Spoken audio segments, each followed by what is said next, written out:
All right, we got more information and scenarios that have come out from the Roger Jackson situation at Knox Pro Wrestling. This guy right here was the guy that actually broke it up because, as you can see, he got off 23 hits on Syko Stu before anybody even decided to jump in. He was the first guy to jump in, and he gave his perspective. I watched the full interview. If you want to watch the full interview, it's right here on Scalding Up Podcast. They do pred catches, but today they doing they were interviewing this guy. So shout out to Man D again. Again, he had 1.17 subscribers, and then I reacted to his first video. His first video he had 1.6, and now he's at 8K. The first video I reacted to did 1.8 million. So shout out to him. Shout out to him. But let's get to business. Let's see what's going on here. I'll give you my reaction. Got me right in the fucking goddamn orbital bone. I rolled out the ring to go fucking fight that guy. Said, Kim, I'm coming.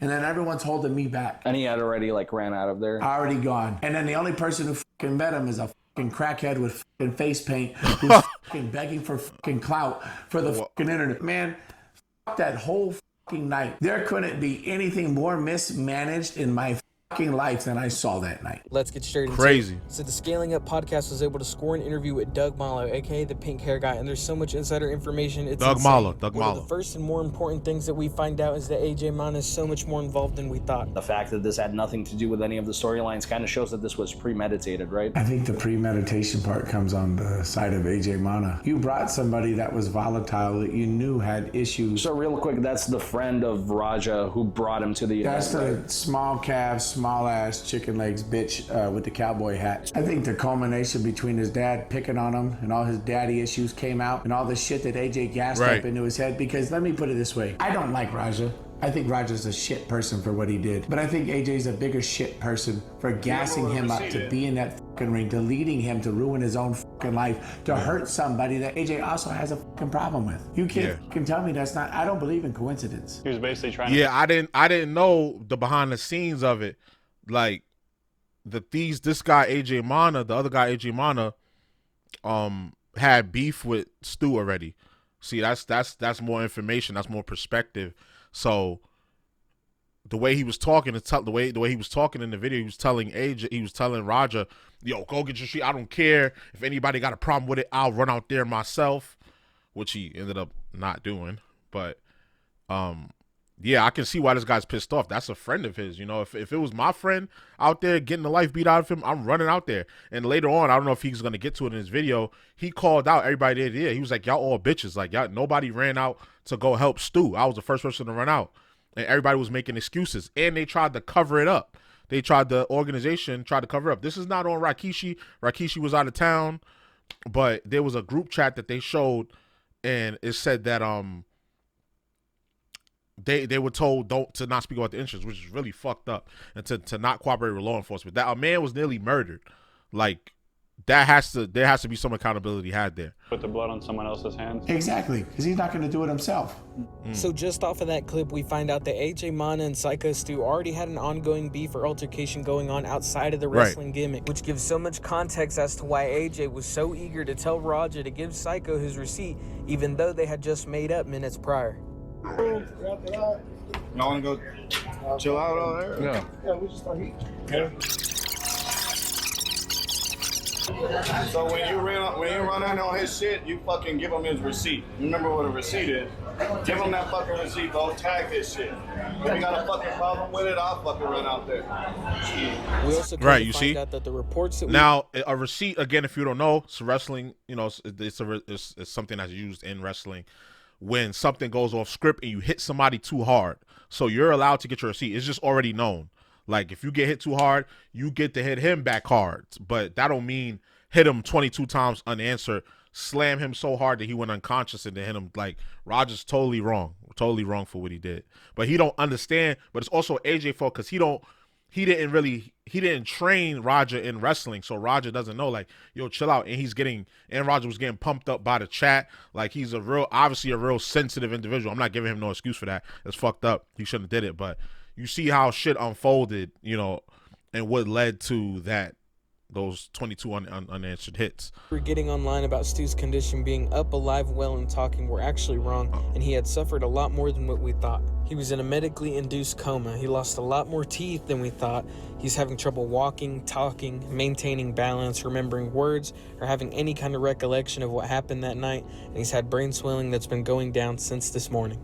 What condition is he in right now, do you know? From what I hear, he's having a hard time. He has no recollection of what happened. He was in a coma overnight, right?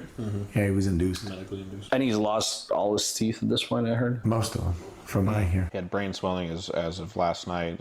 It's gone down since then, and reports as of late have said that he's up and alive, but is extremely out of sorts, is having trouble walking, maintaining his balance, and they just took him off a breathing tube this morning, and would assume they're just keeping an eye on him. Next, they let us know about some of the cover-ups that are going. Yeah, it's crazy. It's crazy. Like I covered it in the last video of the with the matches when I created the characters.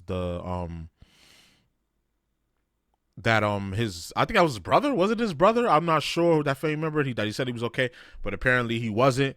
I saw this video after I already made the video of the video before this one. So my apologies for saying that he was okay. He was not okay. I'm gonna add this, I'm gonna put that in the notes of the other video. I'm gonna go fix that video. Cause that's crazy. A medically induced coma, his teeth knocked out. Bleed. I've heard he was caught. He was choking on, when they got on the scene, he was choking on his blood, and his blood and his teeth, this is crazy. This is definitely like attempted murder, bro. Like, if Roger's going to jail, he's going to jail. He has to. Going on at the wrestling school. But the most disgusting thing is that people at this school are being encouraged to not cooperate. This is what I was talking with the about. Police. From what I hear, the police were there investigating the scene shortly after Stu was removed, and there has been multiple requests that have gone downstream from upper management to not talk with the police directly if they are contacted, and to only let a certain group of individuals interact with the police. That is extremely dishonest. You guys let your friend almost die, and now you're trying to have people die for you. And fuck you to every single person. Yeah, everybody's like, yes sir, yes sir. Fuck yes, no, sir. You are all fuck weak no sacks of shit. Yeah. And I hope you rot in hell. You are wasting oxygen that other people could be breathing. And somehow that individual was allowed to let off 23 punches before Doug here was able to intervene. Not one fucking person did anything. And that behavior continued when they encouraged, especially that referee. Like, that referee, you're standing right there, you're like, stop. You see that when he slammed him, he was out. Because usually when you're doing working punches like that, like, you react, you're like, you know, like you're reacting. He was out cold, not moving, stiff, and he was just getting pounded on. Like, you're the referee right there. Stop it. If you're the wrestlers on the sideline, the other wrestlers in the match, get up and get in there and help him. Like that. Like, I can understand why they pissed. I would be pissed off too. That's fucked up. every single member of this academy to stay quiet and not contact the authorities, not respond to the authorities, while simultaneously being extremely excited that this event has landed them 15 minutes of fame. They were encouraging people to repost their brother getting beaten to death and discouraging them from talking to law enforcement to make sure that the proper individuals responsible for this end up in jail. Now, after watching that, I had to ask myself, who is it that the school is trying to protect? Some sort of lawsuit, maybe? I understand if a wrestler did that to another wrestler, but Raja has nothing to do with that school at all. Why not work with the proper authorities? If it's not to protect AJ Mana or the Samoan dudes that were out in front that kind of helped set it up, then why stay quiet about this? Yeah, this dude, I forget bro name. This dude right here is also a founder of Knox Pro. Him and Rikishi. I ain't trying to be racist enough, but I guess they cousins. You know, all these Samoans, a lot of them is related. Rikishi got a big ass family. That whole family tree, the bloodline family tree, it runs deep. So he's probably a part of the family. He's one of the founders as well, as from my research, from what I've seen of research in Knox Pro Wrestling. And yeah, so that cover up is nasty work, man. Disgusting. When dudes that were out in front that kind of helped set it up, then why stay quiet about this? Like, look at him. He's red. He's pissed the fuck off. You ready for that? Yeah, hell yeah. Talk to the president. Yeah, if you can do that for me, I'll be cool. Yeah, let's do it. Yeah, let's do that. Hell yeah. I'm gonna have him run in on your shit in your match to fucking seal that. Yeah. Hey, yeah. I'm sorry, bro. Hey, it's gonna all work out. Yeah, as long as I can do that. Yeah. It's all gonna work out. All right, bet. Now, even if that was Now, I'm gonna say this. If the match would have took place right after that, like right after he calmed down, and on top of the fact that if AJ would have been like, you know, you can hit him, you could be a little stiff, but don't kill him. You know, he's 50 years old, and plus we not here for that. We not here for like a shoot, you know, a shoot, which is like real fighting. A shoot fighting is like real fighting. So we not here for a shoot. You know, you should have broke that down to him. But him, now I'm glad that Doug gave this context, because he thinking in his mind, oh, this is my chance to embarrass Stu, because I don't like this guy. Like, that's just lame as fuck, man. case, these guys are setting up a crowd interruption that happens commonly in wrestling. The most that they're expecting is for Raja to go in there and slam him. And that's when Doug says AJ jumped at the opportunity to have Raja do some of his dirty work. Uh-huh. So that was mainly everything that I wanted to talk about with this video. If you want to watch the rest of that interview, I suggest you go watch it at the Scaling Up. Yeah, go watch that. Go Thank watch you. that. Shout out to them for scoring this interview and keeping us all updated. I had the privilege to watch the video a little bit early and get some of this footage to you guys. So thank you again to the Scaling Up podcast for being able to land this interview and keeping everybody updated. And I swear I'm not trying to milk this topic. This video just peeled a whole nother layer back to this story, and I feel like I had to get it out there for you. Nah, you good, bro. You good, bro. We all doing the same thing. We all just covering the current event. And honestly, obviously, for us creators, it's a source of income. Obviously, let's not pretend that we not making some bread off this. You know, let's not pretend that we not making some bread off this. Like, we covering current events. It's a very serious situation, but he did the right thing covering it. Like everybody's giving their perspective. The whole MMA world, the whole wrestling world, and the whole MMA world is commenting on it. You can go check out this video as well. I just finished watching this video with Rampage. Actually, we could look at what Rampage said. Somebody tried to interview him. We could look at what Rampage said about the situation. Anything to say about, and you know, first of all, really sorry. We're really sorry about the whole situation. I wish I could. Yeah. I just wanted to see if there was any updates. All I can say is a lot of racist people give me death threats. And that's wrong too. That's wrong too. Calling me a bad father. It's uncalled for. It's uncalled for. Anything I say gets twisted anyway. Yeah. Just gonna let the turn to it. Syko Stu. Yeah, due to his track record, you know, anything he says is gonna be misconstrued anyway, and his son was in the wrong, and he did condemn it. He said, I don't agree with what Roger did. He was wrong, and he should face justice, you know, but that's still, you know, that's my son, you know, it's my son. So yeah, he's in a really tough spot. He does not deserve the death threats. Nobody deserves death threats. I posted a clip on Facebook, and I got a bunch of racist people. Let's be real, they white people, a bunch of racist white men talking about they will fuck me up and they will do this. Yeah, right. None of y'all would do shit to me. They will walk past me and not say nothing. Like, don't play that game with me. Like, I'm not going to talk about what I know, but I know enough to protect myself, and I have enough to protect myself. But yeah, it's weird when these situations happen and people get death threats, and that just sparks unnecessary race wars. This is not about race. This is about a person, a deeply traumatized person, and little petty wrestling politics that almost cost a man his life. That's what this is about. If you liked the video, like. If you want to stick around, subscribe. And thank you guys again. See ya. Okay, what are we sticking around for? What else are you going to talk about? I was kind of in shock. I saw Stu. I saw the punches. It felt like slow motion. I'm not gonna be playing that. Yeah, that's him right there. That's Doug right there, finally jumping in. And nobody jumped in. You see, nobody jumped in until Doug decided to jump in. Like, y'all are all these people. Y'all pussy. I ain't gonna lie, y'all some pussies. You see your friends, somebody you been on the road with, you been up and down the road. Y'all been getting money together. Y'all been living together, sleeping together. Well, maybe not living and sleeping together, but y'all been on the road. Y'all been up and down the roads, in and out the ring, and y'all see him getting pummeled and not doing nothing, especially this referee. I would give the most blame as far as, like, who jumped in and who didn't jump into this referee. Like, you did nothing. That is ridiculous. He pinned Stu after he almost. And then you go up, and then this dickhead gonna pin him, and the referee gonna count. Like, oh my God, that is just so stupid. Beat to death. People are so chicken shit. But after this, it's apparent. You didn't get in there to break the shit up, but you got in there to pin him, and the referee, you gonna count that? Nah, man. That right there just pissed me off now. Like, that's crazy. It's terrifying. That man is laying there unconscious. He's dead. They say he flatlined, and y'all, nah, that shit just pissed me off. Other people in there to do their job properly and to keep you safe.